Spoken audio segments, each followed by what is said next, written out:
Recording. All right, here you go, guys. Let's see where we go. All right, we're off. Years. Before I got my first bike, one of the things I really like to do was just to sit back and watch people who had the motorcycle I wanted to get, and to just kind of watch them, you know, having fun riding around on them. Didn't need to be doing any like tricks, riding fast, popping wheelies, none of that stuff. Just good old-fashioned cruising around, having fun, and that's what I really enjoyed. So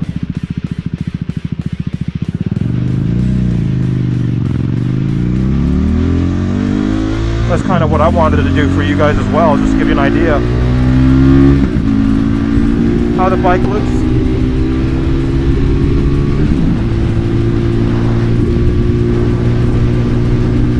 And that was one of the things I discovered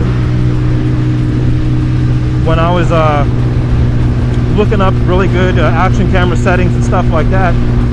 One of the reasons why my camera wasn't showing a lot, and why in some of my MotoVlog videos you don't really see the bike that much. You know, you could kind of see the tops of the mirrors and the windshield, and that was about it. I don't know if this guy's gonna go okay. All right, I'll go. And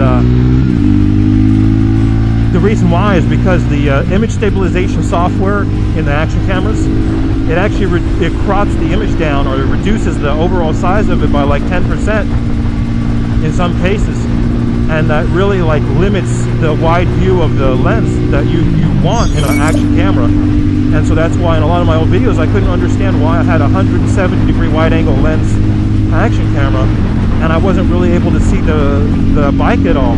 Because I mean, in MotoVlogs, that's kind of part of the experience, is seeing the motorcycle. You know, just like in movies.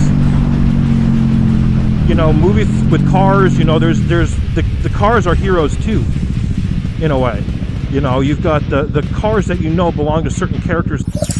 You know, I was an 80s kid, so for me, I saw movies like The Wraith. You know, before the Fast and the Furious, there were movies like The Wraith, where it was literally about Charlie Sheen played a kid who was murdered, and his spirit came back to sort of avenge his death, but nobody knew him, nobody recognized him, and he had this super cool car, this really sleek car called the Turbo Interceptor, and it was actually a one-off that Dodge made, Daimler Chrysler made back in the day as a pace car, and it was really sleek. Even for today's standards, it looks really cool, really long and wide and low, and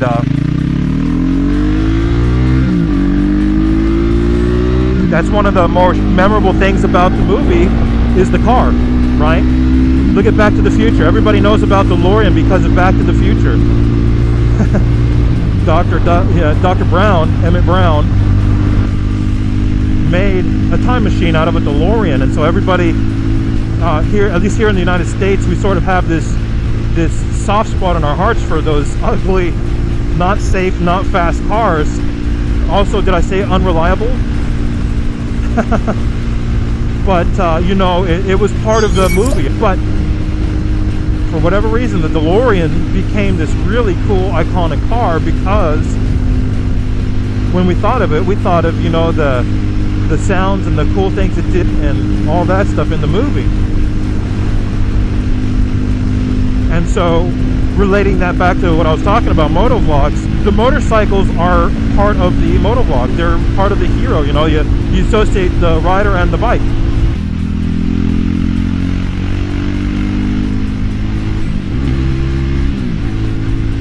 I mean, there's just certain things that, you know, you start associating with the person. But if your MotoVlogs are missing that element, if they're missing the motorcycle, it's not as fun. Yeah, and it's the same thing with car videos too, car vlogs. You know what I mean? Because there's a couple of like really good car video channels that I like on YouTube.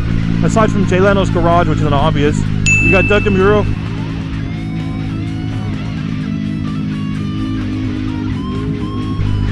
You got Doug DeMuro, you got Matt Moran Motoring, you got Saab Kyle 04.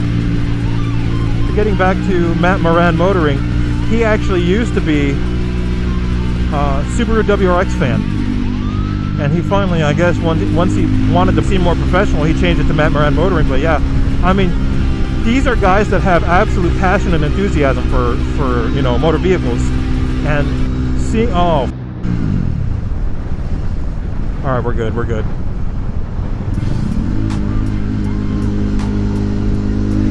So, you know, one of the things I like is when I'm watching their videos, you don't just hear them talking about the car while they're driving it and see them in the cockpit. You actually see, you know, they'll set up cameras around and show the car driving by, so you see what the car or the truck or whatever, the motorcycle looks like from all around, so you can see what it looks like as it passes. That's how you get an idea for what other people see while you're driving the vehicle or riding the vehicle.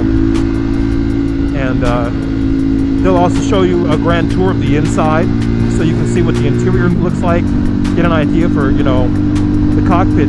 It's all that extra stuff that they put into it so that you enjoy watching the video. If guys just made videos where all you see is them the whole time, and they're like, oh yeah, this bike is fast, this bike handles good, it's really flickable, you'd be like, okay, well, that's cool. Well, you wouldn't really, I don't think you'd get as much out of it if I didn't have that extra element of seeing the bike or seeing the car. And so that was one thing I realized in a lot of my older videos, was because I had the image stabilization on, the anti-shake and the gyroscopic software, to make the image look more stable. The problem was it was cropping the video too much, so you couldn't really see my bike at all. Now you can see it. You see, well, I'm guessing, obviously, when I get back and start editing the footage in the studio, I'll be able to see exactly how much more of an image we'll be able to see. But now that I've disabled it, yeah, it might be a little bit shaky, but at least now, you know, you can see much more than you could before. And that's kind of what I was going for from the get-go, especially with a 70-degree wide-angle camera. I wanted you guys to be able to see what I see, or at least as much of it as you can, which is also why I put the camera here on the helmet instead of mounting it on the bike, because you can't control which way the camera's aiming when it's on the bike, at least not while you're riding. You know, so I'm a little excited that I figured that out. I don't even remember where I was at on the interwebs, but I just happened to be looking around for like settings, to improve the settings to make the image look better, and that's when I happened to find it, and I was like, oh, okay, now I get it. Now I understand why it's cropping so much. It's because I had all that software engaged. So I went ahead and disengaged it, and now we're going to see, you know, hopefully you guys will be able to see a little bit more for the bike. Mainly, I don't really like being in the spotlight so much. So really, that's why I prefer a lot of the stock parts. Obviously, there are certain things like the exhaust I'm probably going to switch up, although I do like the stock exhaust too, even though it kind of makes the bike sound like a scooter. The fact that it keeps the bike nice and quiet means I can ride it at day and nighttime, anytime I want. It's not too bad. I don't have to worry about pissing off neighbors. I don't have to worry about making anybody mad or getting any unwanted attention from you know. And that's the part I like about stock exhaust, is it kind of keeps you stealthy, but at the same time, you know, listen to how the bike sounds right now. It sounds great. I like that. So sometimes I actually like the option of just going back and forth. But there are certain other things, even the mirrors, you know, the mirrors, they might not be the most stylish mirrors. They might not be in the right place. I mean, I do have to do the chicken arm thing every now and again, so they might not be in the right place. But they don't vibrate that much, so the image in them isn't really that blurred. A lot of the reviews I was saying on some of the cheap aftermarket mirrors on Amazon, people were saying, you know, the glass would pop out and fall on the ground and break, and then that was it for that mirror.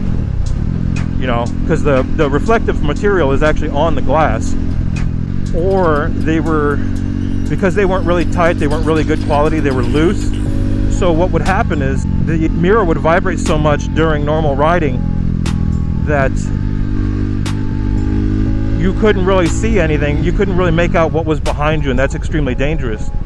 You know, you need to know if that blur behind you is something big and slow like a bus, or something, you know, fast like a Corvette or a Mustang or a GTR, you know, whatever, random muscle car or sports car of your choice. But I mean, you really need to be able to see what you're looking at in the rearview mirror, not just a color blur.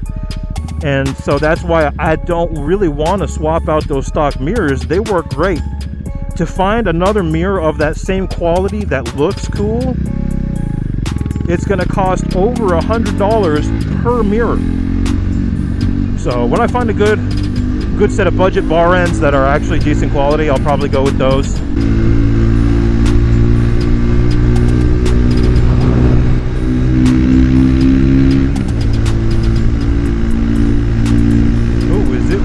Choppy here. It's always interesting going around to different parts of the valley, because there's certain things that you notice more on a motorcycle than in a car. Like, for example, where it gets all windy and choppy. I think we're far enough outside the limits of the city to where the lack of development out here causes the climate patterns to be a little bit different. You know, it's a little more windy naturally. It feels nice. It feels much cooler out here actually even than in the city.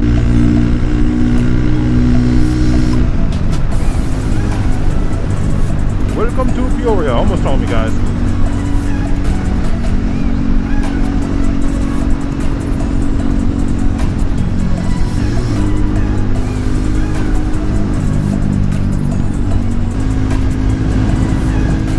Alrighty, you guys. It's getting super windy, so I think I'm going to go ahead and cruise on home.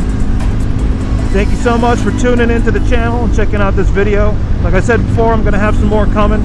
Definitely going to have 2 more install tutorials pretty soon here, and also an informative video I kind of wanted to go into about a part on the motorcycles that are actually really important, mandated by law. I know a lot of people talk about it, so I'll probably do a little MotoVlog on that, just to kind of give you guys a little heads up as to what they are. So stay tuned. As always, you guys, ride safe, have fun, peace.